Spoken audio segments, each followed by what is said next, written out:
మహారాణి, మన సతి ఎంత తేజస్సుతో మెరిసిపోతోంది. మన చిన్నాన్ని ఇలాగే చూస్తూ ఉండాలని, ఈ సుందర ముఖం నవ్వుతూ ఉండాలని అనిపిస్తోంది.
ఇదిగో అశ్వని, మన సతి ఎక్కడుందో చూసావా?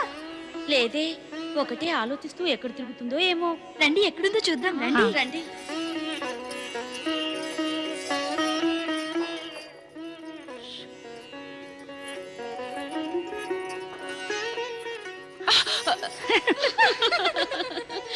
మేమంతా నిన్ను అడగాలనుకుంటున్నాం సతీ. ఎవరు తల్లి? నీ మనసును దోచుకున్న అందగాడు ఎవరే? నాకే నిజంగా తెలియదు రోహిణి. తెలియదు అతనెవరో కాని అతని రూపలావణ్యాలు చూడాలన్న కోరికతో నా మనసు ఉవ్విళ్ళూరుతుంది. అయితే ఇది మరి గంభీర సమస్య రోహిణి. నిజమే, గంభీర సమస్యే. అసలు పురుషుడెవరో తెలియదే, అతని రూపలావణ్యాలు ఎలా తెలుస్తాయి? అవును, ఇక తండ్రి గారు దక్ష ప్రజాపతికి మనం ఇది నివేదించుకోవాల్సిందే. మా సతికి స్వయంవరం ప్రకటించండి అని. అన్ని రకాల ఉత్తమ పురుషులు సతికెదురుగా వచ్చి ఇక నిలబడవలసిందే. సరే సతీ, నీ అంగీకారం తెలిపేందుకు మేమంతా తండ్రి గారిని ప్రార్థిస్తాం. తండ్రి, సతి వివాహం తాని హృదయంలో దాగున్న ఆ అందగాడితోనే చేయండి.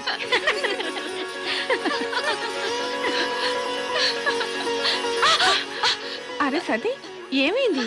ఎక్కడికి పరిగెడుతున్నావు? లేదు మాత, లేదు లేదు, ఏం లేదు. అరే సతీ, ఇంత వయసు వచ్చింది, చిన్నతనం ఇంకా పోలేదు.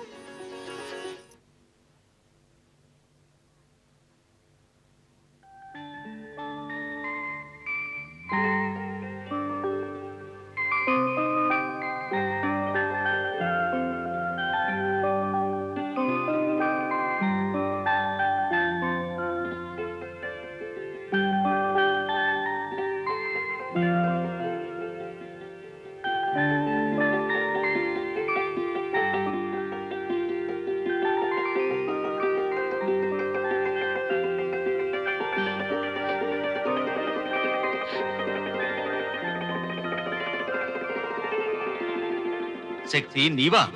శక్తిని కాదు, నేను సతిని ప్రభు. నీవు నీ లౌకిక రూపాదల గురించి చర్చిస్తున్నావు. సత్యమేమిటంటే నీవు శక్తివి, అలౌకిక శక్తివి, శివశక్తివి. తమరి శక్తి తమ నుండి వేరేలా ప్రభు? శక్తి శివుని నుండి వేరవటం సంభవం కాదు. దేన్ని నీవు వేరనుకుంటున్నావో అది మా వ్యాపకత దేవి, సర్వవ్యాపకత. శివుడు కైలాసంలో, మరి శక్తి సతీ రూపంలో పృథ్వీ మీద దక్షగృహంలో. ఇది ఎటువంటి వ్యాపకత ప్రభు? జగత్తులో సత్యప్రతిష్ఠ నిమిత్తమై ఈ వ్యాపకత అవసరమే దేవి. కారణం, సత్యమే కళ్యాణకారిగా అనగా శివరూపంలో జన్మిస్తుంది. ఈ సత్యం నాకు తెలుసు ప్రభు. సత్యమే శివాధారం అన్నది. అవును దేవి, సత్యం శివం నుండి మళ్ళీ సుందరం ఉత్పన్నమవుతుంది. కారణం, సత్యమెప్పుడూ అశుభం లేక అసుందరం కాబోదు. ప్రభు, ఇది కూడా నాకు తెలుసు. తమరైతే సత్యం శివం సుందర రూపమైన జగద్వ్యాపకులని. దీనికి మూలాధారం కేవలం నీవే దేవి. నేనా? ఒకవేళ శక్తే లేకపోతే సత్యం స్థిరంగా ఉండదు. శక్తి కారణంగా సత్యం రక్షించబడుతుంది, శివం ప్రశస్తంగా ఉంటుంది, సుందరం వ్యాపకమవుతుంది. ప్రభు,